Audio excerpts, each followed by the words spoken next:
चाळीसगाव नगर परिषद निवडणुकीच्या पार्श्वभूमीवर एआयएमआयएमचे महाराष्ट्र प्रदेशाध्यक्ष लोकप्रिय नेते माजी खासदार इम्तियाज जलील साहेब यांनी आज चाळीसगाव शहरात प्रभावी कोपरा सभा घेत मतदारांशी संवाद साधला। या सभेला स्थानिक नागरिक, युवक, महिला व एआयएमआयएम पदाधिकारी मोठ्या संख्येने उपस्थित होते।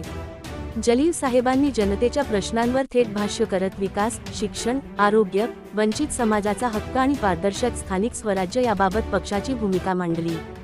या कोपरा सभेत नगरसेवक पदाची उमेदवार श्रीमती फरजाना बेगम मुख्तार कुरेशी यांची अधिकृत ओळख करून देण्यात आली। फरजाना बेगम यांनी आपल्या वार्डातील पाणी पुरवठा, स्वच्छता, रस्ते, महिलांसाठी सुविधा तसेच युवकांसाठी रोजगार संधी या मुद्द्यांवर काम करण्याचे आश्वासन दिले। एआयएमआयएमच्या ठाम नेतृत्वाखाली चाळीसगावात खऱ्या अर्थाने बदल घडवण्याची वेळ आली आहे, असा संदेश या सभेद्वारे देण्यात आला।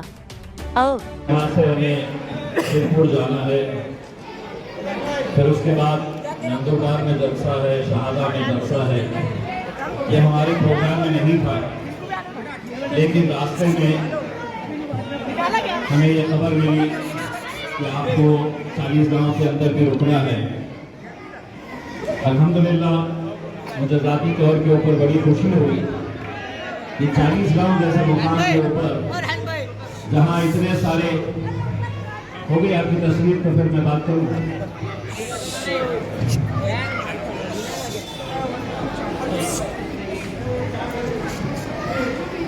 चाळीसगाव जैसे मुकाम के ऊपर जहाँ इतने सारे नौजवानों का जोश में देख रहा हूँ, मैं यहाँ के मुसलमानों के लिए एक पैगाम लेकर आया हूँ।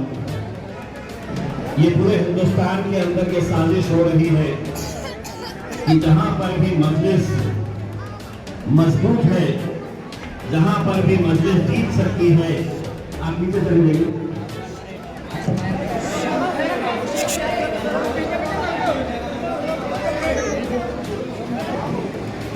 जहां पर भी मजलिस मजबूत है, जहां से भी मजलिस जीत सकती है, भारतीय जनता पार्टी हमेशा एक ऐसी साजिश रच रही है कि मजलिस के उम्मीदवारों के खिलाफ जितने ज्यादा मुसलमान उम्मीदवार खड़े कर सकते हैं ताकि वोट बढ़ सके, वोटों का बंटवारा हो जाए और बीच में से कभी भारतीय जनता पार्टी निकल कर चले जाए, कभी शिवसेना जीत जाए, कभी शरद पवार साहब जीत जाए, कभी उद्धव ठाकरे जीत जाए।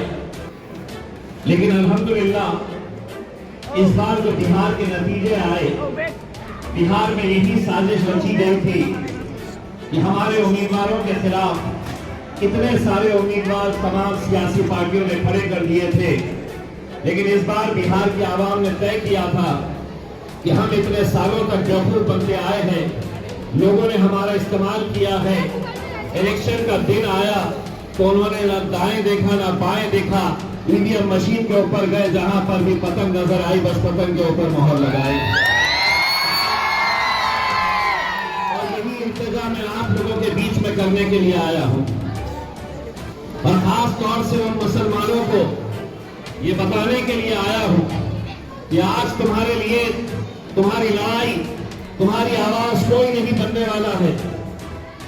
ना आपके लिए जिस भारतीय जनता पार्टी ने ये पैगाम दे दिया है कि हमें तो इन लोगों की जरूरत ही नहीं है, इन लोगों के लिए हमने एक नया कानून लेकर आए हैं कि जब दिल चाहा इन्हें उठाओ, जेलों में ठूस दो, जब दिल चाहा इनका मॉब लिंचिंग करके इनको खत्म कर दो, जब दिल चाहा इनके घरों के ऊपर बुलडोजर चला दो, जब दिल चाहा इनकी इबादत गाहें, मस्जिदों के निशाना बनाओ। आज ये हर चीज आप देख रहे हैं, महसूस कर रहे हैं, लेकिन क्या वजह है कि आज हम इतने बड़ी तादाद के अंदर होने के बावजूद भी हम अपनी क़यादत नहीं खड़े कर पा रहे हैं। इसलिए नहीं खड़े कर पा रहे हैं कि कोई गैर हमारा दुश्मन नहीं है। अगर दुश्मन है तो हमारी सफों के अंदर ही वो दुश्मन है और उन दुश्मनों को खत्म करने का वक्त सिलेक्शन में आया है। मुख्तार कुरैशी साहब हमारे मजलिस के पुराने साथी हैं। कितनी सीटें हैं 40 गांव में टोटल? 36 है। मजलिस कितने सीटों पर लड़ रही है?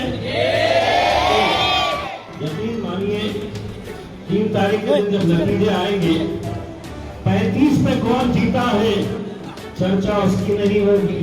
मजलिस 46 गांव में आ चुकी है, चर्चा इसकी होगी।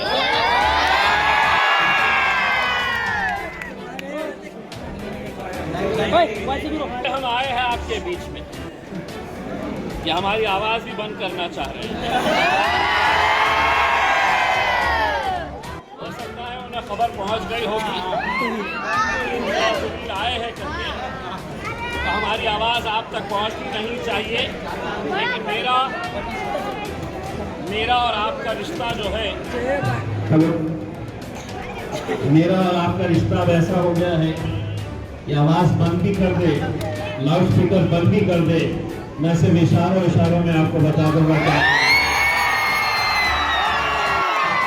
मैं आप लोगों से ये एक वादा लेकर जाना चाहता हूं, एक एक वोट, बाकी 35 सीटों के ऊपर आप किसके साथ खड़े रहेंगे, किसको वोट देंगे पता नहीं। के ऊपर बहुत पैसा दिया है भाजपा ने। बस मैं आप लोगों से एक वादा लेकर जाना चाह रहा हूँ, 2 तारीख के दिन आपका वोट किसके हाथ में जाने वाला है?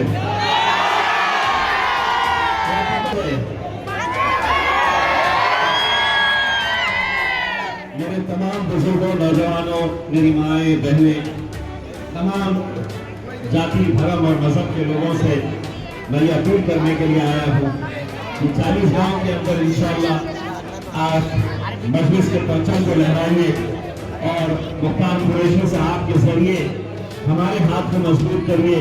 और जब हमारे हाथ मजबूत होंगे तो सबसे बड़ी ताकत अगर किसी को मिलेगी तो वह हमारे मुल्क के कायर मेरे और आपके। तो अगर आप लोग मुझे ये दावा करते हैं कि 2 तारीख के दिन आप लोग मुख्तार कुरैशी साहब के हक में अपना वोट डालेंगे, तो आपको मेरा और आपका रिश्ता क्या है ये बताना पड़ेगा, दोनों हाथ ऊंचा करके।